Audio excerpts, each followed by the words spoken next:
কবরের আযাব সত্য না মিথ্যা আমরা বিশ্বাস করেছি, তোমরা মরার পরে বিশ্বাস করো। আমরা মরার আগেই বিশ্বাস করেছি, তোমরা মরার পরে বিশ্বাস করো। তারপর তোমরা পাক্কা মৌলবাদী হয়ে যাবে।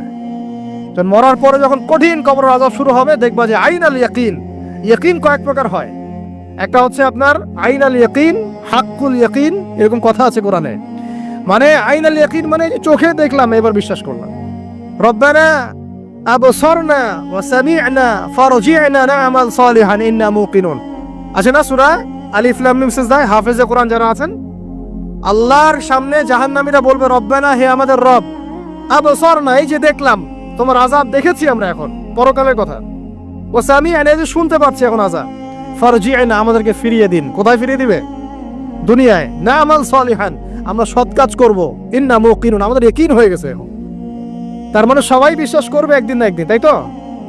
এই ঈসা ইবনে মারইয়ামকে যে মানুষ বলছে ক্রুসিফাইড, তাকে ক্রুসিফাইড করা হয়েছে, তিনি মারা গেছেন, নাউজুবিল্লাহ, বলা হচ্ছে না? আচ্ছা, ঈসা ইবনে মারইয়াম যখন নেমে আসবেন সবাই বিশ্বাস করবে না? সূরা মাইদায় এই জন্যই বলা হচ্ছে যে ঈসা ইবনে মারইয়ামকে যখন পাঠানো হবে, একজন আহলে কিতাব বাকি থাকবে না যে তার প্রতি ঈমান নিয়ে আনবে না।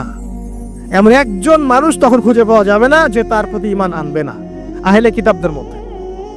ঈসা ইবনে মারইয়াম কে ক্রুসিফিকশন করা হয় নাই। ঈসা ইবনে মারইয়ামকে আল্লাহ রাব্বুল আলামিন তার কাছে উঠিয়ে নিয়েছেন। আর যে আল্লাহ পুরো মহাবিশ্ব চালাতে পারেন, সে একজন মানুষকে উঠাতেই পারেন। এটার এমন কি বিষয় যে আল্লাহ রাব্বুল আলামিন আপনার দেহের মধ্যে রূহ রেখে দিয়েছেন, তার হুকুমে বের হয়ে চলে যাবে। সে আল্লাহ রাব্বুল আলামিন রাসূল সাল্লাল্লাহু আলাইহি ওয়াসাল্লামকে মেরাজে উঠিয়েও নিতে পারেন। সিম্পল, এটা অবিশ্বাস করার কি আছে? আসুন সামনে যাই। এখানে যে বিষয়টা, যে বহুদিন আগে এরকম প্রতাপশালী বাচ্চার অধীনে একজন জাদুকর ছিল।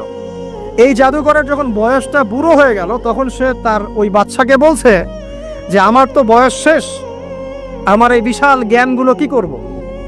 আমাকে একজন বালক এনে দিন, যেই বালককে আমি এসব জাদুবিদ্যা শিখিয়ে দিব। এই যে এরকম ছোট বাচ্চাদের মধ্যে একজন। তো এরকম একটা ফুটফুটে সুন্দর বাচ্চাকে খুঁজে বের করা হলো, যে বাচ্চাটা বিচক্ষণ। একে নিয়ে আসা হলো জাদুকরের কাছে।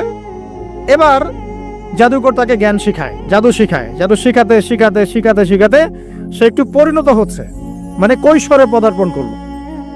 এখন সে যখন জাদু শিখতে আসে, আসার পথে রাস্তায় দেখে একজন পাদ্রী আছে। পাদ্রী মানে কি? পাদ্রী মানে দরবেশ, মানে যে আল্লাহ বিশ্বাস করে, হয়তো আগেকার আসমানি কিতাবে সে বিশ্বাস করত। এমন একজন পাদ্রীর সন্ধান সে পায়। সে ওই পাদ্রীর কাছে গিয়ে বসে। সেই পাদ্রী তাকে আসমানি কিতাবের যে মর্ম, যে বাণী, এগুলো শোনায়। তার কাছে খুব ভালো লাগে যে মাশাআল্লাহ, এটা ঈমানের স্বাদ। যখন কোরআন শুনি আমাদের ভালো লাগে না? আসমানি কিতাব যখন শুনে তার কাছে ভালো লাগে। সে বলে যে আমি এটা শিখতে চাই। তখন এই পাদ্রী তাকে বলে, তুমি তো জাদু শিখতে যাও এই বাদশার দরবেশের কাছে, বাদশার জাদুকরের কাছে, যদি ওরা জানতে পারে তাহলে তো সমস্যা। তাহলে উপায় কি? যখন তুমি ওখানে যাবে, যখন দেরি হয়ে যাবে, তখন বলবে বাসার থেকে বের হতে দেরি হয়েছে, বাসার থেকে বের হতে দেরি হয়েছে। আর আমার এখানে বসে যখন বাসায় যাবে, তখন বাসায় গিয়ে বলবে যে ওখান থেকে, ওই যে জাদুকরের কাছ থেকে আসতে দেরি হয়েছে। মানে কৌশল অবলম্বন করতে তিনি শিক্ষা দিলেন। কৌশলের প্রয়োজন আছে না? উদউ ইলা সাবিলি রাব্বিকা বিল হিকমা, হিকমার দরকার আছে না? সত্য থেকে সরে গিয়ে নয়, কিন্তু কৌশল তো করার দরকার আছে। নবী সাল্লাল্লাহু আলাইহি ওয়াসাল্লাম যে হিজরত করেছেন, মক্কা থেকে মদিনা চলে গিয়েছেন, সবাইকে জানান দিয়েছিলেন, এই শোনো আমি হিজরত করছি, জানান দিয়েছেন। রাতের বেলা বের হয়েছেন, কৌশল। রাতের বেলা বের হন নাই, এবং তাকে মারার জন্য চারপাশ থেকে লোক ঘিরে রেখেছিল। এর মধ্য দিয়ে আল্লাহ রাব্বুল আলামিন তাকে বের করে নিয়ে গেছে। তিনি কি সবার সামনে ফেসবুকে জানান দিয়েছেন, এই দেখো আমরা বেরোচ্ছি? তো তোমরা তো কৌশলই বুঝো না দিনের কাজের। যে কাজ হবে 1%, আইওয়াশ হবে 99%। এখনকার এই যুগ, হ্যাঁ, দিনের কাজ হবে 1%, আইওয়াশ শোডাউনই বেশি। এই শোডাউন করতে করতে মানুষের চোখ লাগে, যত চোখ লাগে তত সমস্যা সৃষ্টি হয়, এবং আস্তে আস্তে আস্তে আস্তে দিনের দায়রা মাইনাস হতে থাকে। এই যে এই বিষয়টার পিছনে তোমরাও দায়ী, কৌশল তো বোঝো না। তো স্মার্ট এবং বিচক্ষণ মুসলিমদের বড় অভাব আছে এখন পৃথিবীতে। যতক্ষণ পর্যন্ত বিচক্ষণতা অর্জিত হচ্ছে না, ততক্ষণ পর্যন্ত ইসলামের বিজয় হচ্ছে না, এটা মাথায় রাখেন। তারপর সামনে যান। এবার এই বাচ্চা খুব সুন্দর করে ব্যালেন্স করলো, একবার এখানে যায়, একবার ওখানে যায়। এই করতে করতে ওই যে জাদুকরের ইন্তেকাল হয়ে গেল, মারা গেল জাদুকর। এবার এই বাচ্চার কাছে মাশাআল্লাহ অনেক এলেম কালাম আছে। এদিকে সে পাদ্রীর জ্ঞানে দীক্ষিত হচ্ছে। দীক্ষিত হতে হতে তার মধ্যে আল্লাহ পাকের প্রতি একটা পরিপূর্ণ ঈমান চলে আসলো, সে মুসলিম হয়ে গেল আলহামদুলিল্লাহ। তো মুসলিম হওয়ার পরে একদিন সে যখন বাদশার কাছে যাচ্ছে, রাস্তায় একটা বিশাল জন্তু দেখা যাচ্ছে, বিশাল জন্তু, কিরকম জন্তু আমরা জানি না, ঠিক ওই যে দাব্বাতুল আরদ সামনে বের হবে, কিয়ামতের 10টা নিদর্শন আছে বড় বড়, তার মধ্যে একটা হচ্ছে দাব্বাতুল আরদ, জমিন থেকে ফুঁড়ে একটা প্রাণী বের হবে। আর এখন মানুষ এগুলো বিশ্বাস করবে না আমি জানি, 2 দিন পর নাসা যখন বলবে তখন বিশ্বাস করবে। কথা কি বুঝতে পারছেন? তবে প্রাণী এই পৃথিবীর নিচে আছে। রাসূল সাল্লাল্লাহু আলাইহি ওয়াসাল্লাম বলেছেন 10টা আলামত না আসা পর্যন্ত কিয়ামত হবেই না। তার মধ্যে একটা হচ্ছে দাব্বাতুল আরদ, জমিন থেকে একটা প্রাণী বের হবে, এবং এই প্রাণী শুধু বেরই হবে না, মানুষের সাথে কথাবার্তা বলবে। এবার মানুষের সাথে কথা বলবে প্রাণী, বিশ্বাস করছেন? এখন বিশ্বাস করছেন না জানি, কিন্তু প্রাণী মানুষের সাথে কথা বলবে। আল্লাহ পাক বলাতে পারেন না? পারেন। আচ্ছা সামনে যান, ওই প্রাণী যখন দাঁড়িয়ে আছে রাস্তায়, এখন এই বালক বলছে আজকে আমি প্রমাণ করে নিব যে আল্লাহর আনুগত্যশীল ওই পাদ্রী সঠিক নাকি ওই জাদুকর সঠিক। এবার সে একটা ইট হাতে নিল, পাথর হাতে নিয়ে এসে বলছে, আল্লাহ তোমার কাছে যদি ওই জাদুকরের কাজের চাইতে এই পাদ্রীর কাজ বেশি পছন্দনীয় হয়, এই ইটের আঘাতে এই জন্তুকে তুমি মেরে ফেলো আল্লাহ। এ বলেছে বিসমিল্লাহ বলে পাথর নিক্ষেপ করলো, নিক্ষেপ করার সাথে সাথেই জন্তু ডেড। তখন তার আইনাল ইয়াকিন, হাক্কুল ইয়াকিন হয়ে গেল যে হ্যাঁ আল্লাহর কাছে এই পাদ্রীর আমলই সবচেয়ে বেশি পছন্দনীয়। তার আর মনে কোনো সংশয় থাকলো না। কিশোর মানুষ না, কতটুকুই বা বোঝেন নাই? এবার তার মধ্যে একটা ইয়াকিন চলে আসলো এবং সে পরিপূর্ণ মুমিন মুসলিম হয়ে গেল। এবার যখন সে রাজ দরবারে যায়, তার কাছে পেশেন্ট আসে, মানে একজন মানুষ এসেছে, সে বলছে যে আমার চোখে সমস্যা। সে চোখে হাত দেয়, হাত দিয়ে বলে যে আপনি আল্লাহর প্রতি ঈমান নিয়ে আসেন, আমি আল্লাহর কাছে দোয়া করব, চোখ ভালো হয়ে যাবে। এভাবে পেশেন্ট আসে, সে বলে আল্লাহর প্রতি ঈমান নিয়ে আসেন, আমি দোয়া করব, ভালো হয়ে যাবে। এভাবে আস্তে আস্তে তার নাম এবং খ্যাতি ছড়িয়ে পড়তে লাগলো। যেই তার কাছে আসে সে বলে আগে মুসলিম হন, ইমানদার হন, আল্লাহর প্রতি বিশ্বাস করেন, আমি দোয়া করব, ভালো হয়ে যাবে। চোখ অন্ধ ভালো হয়ে যাচ্ছে, কুষ্ঠ রোগী ভালো হয়ে যাচ্ছে, হ্যাঁ প্যারালাইজড রোগী ভালো হয়ে যাচ্ছে, আলহামদুলিল্লাহ। নবী ঈসা আলাইহিস সালাম এমনটা করেছিলেন না? আল্লাহ পাক চাইলে করতে পারেন। একদিন ওই রাজ দরবারের একজন মন্ত্রী আসছে, এবার ওই রাজার একজন এমপি সাহেব, তার চোখে সমস্যা, সে আসছে, এসে বলছে যে আমার এই চোখের সমস্যা, আমার চোখটাকে ভালো করার দরকার, তোমার কাছে কোনো ওষুধ আছে নাকি? সে বলছে যে আপনি আল্লাহর প্রতি ঈমান নিয়ে আসেন, আমি আল্লাহর কাছে দোয়া করব, আপনি ভালো হয়ে যাবেন। এবার সে আলহামদুলিল্লাহ ঈমান নিয়ে আনলো এবং সে ভালো হয়ে গেল। এই ভালো হয়ে যাওয়ার পরের দিন যখন সে আবার ওই পার্লামেন্টে গিয়েছে আর কি, ওদের তৎকালীন রাজদরবারে, এবার রাজা ওকে দেখে বলছে যে তোমার তো চোখ অন্ধ ছিল, কিভাবে শেফা লাভ করলে? সে বলে না কিভাবে শেফা লাভ করলো, সে বলতে চাচ্ছে না, কারণ সে আজ করছে যে বললে সমস্যা হবে। তো এক পর্যায়ে তাকে খুবই পিটুনি দেওয়া হচ্ছে, রিমান্ডে নিয়ে গিয়ে কঠিন মাইর দেওয়া হচ্ছে। এক পর্যায়ে সে মারের যন্ত্রণা সহ্য করতে না পারে বলে ফেললো যে ওই বাচ্চা, তার কাছে গিয়ে আমি আরোগ্য লাভ করেছি এবং সে আমাকে বলেছে যে তার রবের প্রতি ঈমান নিয়ে আসতে, তাহলে আমি শেফা লাভ করব। এই বাচ্চা এখন বলছে ফেরাউনের মতো, যায় না রব্বুকুম আ'লা, আমি তো তোমাদের রব, নমরুদের মতো আমি তো তোমাদের রব, ঠিক আছে, আমি ছাড়া তোমাদের কে রব আছে? আমি তো জানি না যে আমি ছাড়া তোমাদের কোনো ইলাহ আছে। এবার এই লোকটাকে হত্যা করা হলো, এই এমপি সাহেবকে হত্যা করা হলো, বিকজ সে ঈমান নিয়ে আস। এবার সেই বালককে ডেকে আনা হচ্ছে, বলা হচ্ছে বলো তুমি নাকি তোমার রবের নাম দিয়ে মানুষের ট্রিটমেন্ট করা শুরু করেছো? তখন সেই বালক বলছে হ্যাঁ, আমি এক আল্লাহর প্রতি বিশ্বাস করি এবং তার রাসূলের প্রতি বিশ্বাস করি, তার প্রেরিত আসমানি কিতাবে বিশ্বাস করি। এখন রাজা বলছে আমি ছাড়া তোমাদের কোনো ইলাহ আছে আমি তো জানি না।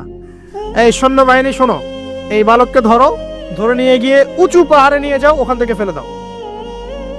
কথা বুঝতে পারছেন? এবার তাকে নিয়ে যাওয়া হলো, ক্রস ফায়ার দেওয়া হবে, এবার উপরে নেওয়া হয়েছে, একদম পাহাড়ের উপরে। এবার ওই বালক উপরে উঠে একটা দোয়া করছে, এই দোয়াটা সবাই শিখে নেন। ওই বালক উপরে উঠে দোয়া করছে আল্লাহুম্মা কফিনিহিম বিমা শি'তা, আল্লাহুম্মা কফিনিহিম বিমা শি'তা, আল্লাহুম্মা কফিনিহিম বিমা শি'তা। পাহাড় থরথর করে কাঁপা শুরু করলো এবং ওই সৈন্যবাহিনী পাহাড় থেকে পড়ে গেল, বালকের কিচ্ছু হলো না। আমি কিন্তু বানোয়াট কোনো গল্প বলছি না, এটা কোরআন থেকে বলছি, এবং এটা তাফসীর। আপনি যে কোনো তাফসীর পড়েন, মারিফুল কোরআন, তাফসীর ইবনে কাসির, জালালাইন পড়ে দেখেন, জাস্ট পড়ে দেখেন আমার সাথে ডিবেট করার আগে। এবার সে বালক হেঁটে হেঁটে চলে আসলো রাজদরবারে। আবার কি ব্যাপার, তুমি মরো নাই? না, আল্লাহ আমাকে বাঁচিয়েছেন, আমার রব আমাকে বাঁচিয়েছেন। আবার পাঠানো হচ্ছে আরেক দল সেনাবাহিনীকে নিয়ে, যাও এবার ওকে সমুদ্রে নিয়ে যাও, সমুদ্রের মাছ সমুদ্রে ডুবিয়ে দিবে একদম। আবার সে ওখানে গিয়ে বলল, আল্লাহুম্মা কফিনিহিম বিমা শি'তা, হে আল্লাহ, অর্থ হচ্ছে হে আল্লাহ, আমার বিপক্ষে যারা আছে আপনি যা দিয়ে ইচ্ছা ওদের বিরুদ্ধে আমাকে সাহায্য করেন। অর্থ হচ্ছে এমন, আল্লাহুম্মা কফিনিহিম বিমা শি'তা, আল্লাহ আপনি আমার জন্য যথেষ্ট হয়ে যান, ওদের বিরুদ্ধে আমার জন্য যথেষ্ট হয়ে যান, যা ইচ্ছা তাই দিয়ে আপনি হেদায়েত করুন, মানে আমাকে হেফাজত করুন। ঠিক আছে, আল্লাহুম্মা কফিনিহিম বিমা শি'তা, ছোট্ট দোয়া। এবার ওই সমুদ্র উত্তাল হওয়া শুরু করলো এবং ওরা জাহাজ থেকে পড়ে গেল। এই বাচ্চা সেফলি আবার চলে আসলো রাজদরবারে। বিশ্বাস করছেন না? চলে আসলো। এবার আসার পরে বলছে, শোনেন, আমাকে এভাবে মারতে পারবেন না, আমাকে এইভাবে মারা যাবে না, আমি আপনাদেরকে বলে দিচ্ছি কিভাবে আপনি আমাকে মারতে পারবেন। তো বাচ্চা বলছে, কিভাবে মারতে পারবো বলো। তখন সেই বাচ্চাটা বলছে যে আপনি সমস্ত এলাকার মানুষকে এক জায়গায় জড়ো করবেন, মানে পুরো নেশনের যত মানুষ সবাইকে একটা মাঠে নিয়ে আসবেন, মাঠের মাঝখানে একটা গাছ রোপণ করবেন বা একটা কিছু স্তম্ভ নির্মাণ করবেন, সেখানে আমাকে বেঁধে ফেলবেন। বেঁধে ফেলার পরে আমার এই ধনুক থেকে একটা তীর বের করবেন, তীর বের করে আপনি নিজ হাতে এই তীরটাকে নিশানা দিবেন, দিয়ে বলবেন বিসমিল্লাহ, আল্লাহর নামে, বিসমিল্লাহ, আল্লাহর নামে, বিসমিল্লাহি রব্বি হাযাল গোলাম বলে ছুড়বেন। অর্থ হচ্ছে আমি এই রবের, আমি এই বাচ্চার রব, আমি এই বাচ্চার রব আল্লাহর নামে তীর ছুড়লাম, এটা বলে তীরটা নিক্ষেপ করবেন, তাহলে আমি মরবো, তার আগে মরবো না। কথা কি বুঝতে পারছি? এবার তাই করা হলো, সমস্ত এলাকার মানুষকে এখানে জড়ো করা হলো। কথাটা ভালো করে বোঝেন, সমস্ত এলাকার মানুষ মানে কি, ওই এলাকার সব মানুষ, মানে মুমিন কাফের যে আছে সবগুলাকে একত্রিত করা হলো। করার পরে বাচ্চাটাকে এভাবে একটা জায়গায় বেঁধে দেওয়া হয়েছে, খেজুর গাছে, তাফসীরে এসেছে খেজুর গাছে। এবার সে এখান থেকে তীর বের করে বাদশা বলছে বিসমিল্লাহি রব্বি হাযাল গোলাম, নিক্ষেপ করলো। তীরটা ঠিক, আল্লাহ পাকের দৃষ্টি দেখেন এত সূক্ষ্ম, ওইটাই বর্ণনা করেছেন। তীরটা ঠিক বাচ্চার এই জায়গায় লেগেছে, এই যে মাথার এইখান থেকে লেগে এদিকে বের হয়ে গেছে। ছেলেটা বাচ্চা ওই বাচ্চা ছেলেটার এই যে কপালের এই পার থেকে এই পার পর্যন্ত তীর চলে গেল এবং বাচ্চাটা শহীদ হয়ে গেল, আলহামদুলিল্লাহ। এবং এই বাচ্চাটা যখন মারা গেল বা শহীদ হয়ে গেল, আর সারা এলাকার মানুষ কি দেখলো যে বাচ্চা তাকে দুইবার চেষ্টা করে মারতে পারে নাই, কিন্তু তার রবের নাম যখন নেওয়া হয়েছে, আল্লাহর নাম নেওয়া হয়েছে, মারতে পেরেছে। দেন পুরো এলাকার সমস্ত মানুষ মুসলিম হয়ে গেল, আলহামদুলিল্লাহ। একজন বাচ্চার জীবনের বিনিময়ে সমস্ত এলাকার মানুষ ইসলামের হেদায়েত পেয়ে গেল, আলহামদুলিল্লাহ। এবার বাচ্চার মাথা তো আরো খারাপ, একটাকেই সামলাতে পারছিলাম না, এবার তো সমস্ত এলাকার মানুষ মুসলিম হয়ে গেছে। এখন কি করবেন? এখন সেনাবাহিনীকে আদেশ করা হয়েছে সমস্ত মানুষগুলোকে জড়ো করে একটা গর্ত খোঁড়ো, একটা গর্ত খুঁড়ে সেখানে আগুন জ্বালাও, আগুন জ্বালিয়ে সমস্ত মানুষকে ফেলে দাও। দৃশ্যটাকে কল্পনা করতে পারছেন? একটা পুরো এলাকার মানুষকে একটা মাঠের মধ্যে একত্রিত করে সেখানে আগুন জ্বালিয়ে সবাইকে সেখানে ফেলে দেওয়া হলো এবং তারা চতুর্দিক থেকে এটাকে অবলোকন করতে লাগলো, মজা উপভোগ করতে লাগলো। এটাই আল্লাহ পাক বলছেন, কুতিলা আসহাবুল উখদুদ ইয হুম আলাইহা কুউদ ওয়া হুম আলা মা ইয়াফআলুনা বিল মুমিনিনা শুহুদ। শেষ পর্যায়ে তাফসীরে এসেছে, শেষ পর্যায়ে একজন মায়ের কোলে একটা ছোট্ট বাচ্চা ছিল, তো সেই মা নিজে লাফ দিবে এটাতে তার কোনো সমস্যা নেই, কিন্তু বাচ্চাটাকে নিয়ে লাফ দেওয়ার জন্য সে ইতস্তত বোধ করছে। তখন আল্লাহ রাব্বুল আলামিন সেই ছোট্ট বাচ্চাটার কোলে, সেই ছোট্ট বাচ্চাটার জবানের মধ্যে আল্লাহর কুদরত নিদর্শন নাজিল করলেন। ওই বাচ্চাটা কথা বলা শুরু করলো। সেই বাচ্চাটা বলল, ইয়া উম্মা, হে আমার মা, লা তাখাফি, তুমি ভয় করো না, ফাইন্নাকি আলাল হক, কারণ আপনি সত্যের উপর আছেন, লাফ দিন। যারাই সে অগ্নিকুণ্ডে সেদিন লাফ দিয়েছে তারাই জান্নাতের স্বাদ পেয়েছে, আলহামদুলিল্লাহ। এই হলো আসহাবুল উখদুদের ঘটনা। যেটা আল্লাহ রাব্বুল আলামিন সূরা বুরুজের মধ্যে বলেছেন। এখানে একটাই শিক্ষণীয় বিষয়, ঈমান এর শক্তি একজন ছোট্ট বালকের মধ্য দিয়ে কিভাবে আল্লাহ রাব্বুল আলামিন পুরো নেশনকে হেদায়েত করতে পারেন, এবং আল্লাহ রাব্বুল আলামিন সমস্ত পরিকল্পনার উপরে মহা পরিকল্পনাকারী, এবং আল্লাহ সুবহানাহু ওয়া তাআলা তাদেরকে চিরস্মরণীয় করে রেখেছেন কোরআনের পাতায়। কিয়ামত পর্যন্ত মানুষ এই ঘটনা পড়বে, তাদের থেকে শিক্ষা গ্রহণ করবে না? তো আল্লাহ রাব্বুল আলামিন সবচেয়ে বেশি স্মার্ট না আমরা সবচেয়ে বেশি স্মার্ট? এরপরে আল্লাহ রাব্বুল আলামিন বলছেন যে তারা ঈমান আনা ছাড়া অন্য কোনো অপরাধ করে নাই। এই মুমিন যারা ছিল আগুনে লাফ দিয়েছে, এদের কি কোনো অপরাধ ছিল? এদের কোনো অপরাধ ছিল? কি অপরাধ ছিল? তারা শুধুমাত্র কি ছিল? মুমিন ছিল। ঈমান আনার ফলে তাদের এই পরিণতি হয়েছে, তাদেরকে অগ্নিকুণ্ডে লাফ দিতে তারা বাধ্য হয়েছে। যারা দিয়েছে তারা কি জান্নাতি না জাহান্নামী? জান্নাতি। ওই যে বালক যে একা দৃষ্টান্ত স্থাপন করে গেল এবং পুরো নেশনকে হেদায়েত দিয়ে গেল, এই বালক সফল না ব্যর্থ? আল্লাহ রাব্বুল আলামিন যদি চান তাহলে এরকম একজন দুইজন মানুষকে দিয়েও পুরো নেশনকে হেদায়েত করাতে পারেন, এবং যেটা হয়ে গেছে আগে সেটা এই যুগেও সম্ভব না? শুধু সম্ভবই না, বরং আপনাদের চোখের সামনে এটা হয়েছেও, কিন্তু আপনারা সেটা বুঝতে পারেন নাই। আপনাদের চোখের সামনে যুগের পর যুগ এমন ঘটনা ঘটেছেও, কিন্তু আপনারা হয়তো বুঝতে পারেন নাই, ধরতে পারেন নাই। আল্লাহ রাব্বুল আলামিন এমন মানুষদেরকে দিয়ে পুরো নেশনকে হেদায়েত করেন। কিছু মানুষকে আল্লাহ পাক পরীক্ষায় ফেলেন, তাদের মধ্য দিয়ে আল্লাহ পুরো নেশনকে হেদায়েত করতে পারেন। আলহামদুলিল্লাহ। আসহাবুল উখদুদের এই বাচ্চার মধ্যে আমাদের সবার জন্য নিদর্শন আছে। আল্লাহ পাক আমাদের সবাইকে প্রকৃত ঈমানদার হওয়ার তৌফিক দান করুন, বেশি বেশি আমল সালেহ করার তৌফিক দান করুন, ঈমানের উপর দৃঢ় থাকার তৌফিক এনায়েত করুন, এবং দৃষ্টান্ত স্থাপন করার তৌফিক দান করুন, এবং যে কোনো রকম দৃশ্য অদৃশ্যের বিপদ আপদ বালা মুসিবতের বিপক্ষে আল্লাহ পাকই যেন যথেষ্ট হয়ে যান। আমিন। শেষ করি, সূরাটার সামনে যাই। আল্লাহ রাব্বুল আলামিন এরপর যেটা বলেছেন যে ইন্নাল্লাযীনা, ওদের পরিণতি কি হবে যারা এই কাজটা করলো? ইন্নাল্লাযীনা ফাতানুল মুমিনিনা ওয়াল মুমিনাত সুম্মা লাম ইয়াতুবু ফালাহুম আযাবু জাহান্নাম। যারা মুমিনদের সাথে এমন নির্যাতন করলো, কি করলো? আগুনে পুড়িয়ে জীবন্ত মেরে ফেললো। যারা মুমিনদের সাথে এমন দৃষ্টান্ত স্থাপন করলো, নির্যাতন করলো, ফিতনায় ফেললো এবং তওবা করে ফিরেও আসলো না, আল্লাহ পাক বলছেন নিশ্চয়ই তাদের জন্য যন্ত্রণাদায়ক শাস্তি আছে জাহান্নামে। ওয়ালাহুম আযাবুল হারিক, এবং তাদের জন্য মর্মান্তিক শাস্তি অপেক্ষা করছে। কাদের জন্য? যারা মুমিনদেরকে ফিতনায় ফেলেছে, কষ্ট দিয়েছে, নির্যাতন করেছে, নিপীড়ন করেছে।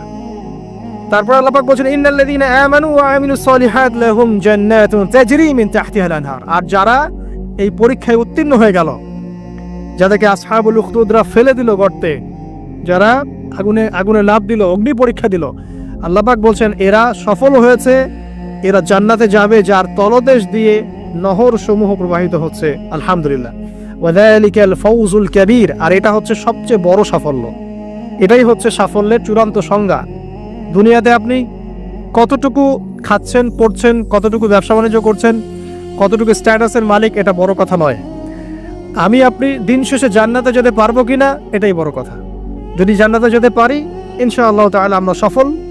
যদি জান্নাতে যেতে ব্যর্থ হই, আল্লাহ না করুক, তাহলে আমাদের চেয়ে ব্যর্থ এই মহাবিশ্বের কোনো সৃষ্টি নাই। আল্লাহ পাক বোঝার তৌফিক এনায়েত করুন। আমিন। আল্লাহ পাক এরপরে বলছেন ইন্না বাতশা রাব্বিকা লাশাদীদ। জেনে রাখো, যারা আল্লাহর বিরোধিতা করবে, তার নবী, তার আসমানি কিতাব এবং দ্বীনের বিরোধিতা করবে, তাদের জন্য আল্লাহর শাস্তি আছে। এই শাস্তিটা প্রচন্ড কঠিন। ইন্না বাতশা রাব্বিকা লাশাদীদ। আল্লাহ পাকের শাস্তি প্রচন্ড কঠিন। আমরা একটা কনসেপ্ট লালন করি মাথায়, আল্লাহ পাক গফুর রহিম, রহমানুর রহিম, ঠিক আছে, তাই না? একই সাথে আল্লাহ পাক কিন্তু শাদীদুল ইকাবও বটে। আল্লাহ পাক একই সাথে কিন্তু কঠোর শাস্তিদাতাও বটে। আল্লাহ এটা বলছেন ইন্না বাতশা রাব্বিকা লাশাদীদ। আল্লাহ পাক ছাড় দিচ্ছেন আমাদেরকে, ছেড়ে দিবেন না। কিন্তু তোমরা যারা এখন নামাজ পড়ছো না, সওম রাখছো না, হারাম কাজে লিপ্ত আছো, হারাম খাচ্ছ, এবং জেনায়, পর্নে, মাদকে লিপ্ত আছো, অহেতুক সময় নষ্ট করছো, দিনের কোনো ফিকির নাই, আল্লাহ পাক কিন্তু সবকিছু দেখছেন, আল্লাহ পাক কিন্তু সবকিছু শুনছেন। আল্লাহ রাব্বুল আলামিন সুযোগ দিচ্ছেন, সময় দিচ্ছেন, তাই বলে কিন্তু আল্লাহ পাক ছেড়ে দিবেন না কখনো। আল্লাহ রাব্বুল আলামিন কিন্তু পুঙ্খানুপুঙ্খ হিসাব নেবেন। এটাই বলছেন ইন্না বাতশা রাব্বিকা লাশাদীদ। আল্লাহ পাকের শাস্তি কিন্তু বড়ই কঠিন। আল্লাহ পাক আমাদের সবাইকে তার শাস্তি থেকে হেফাজত করুন, আমিন।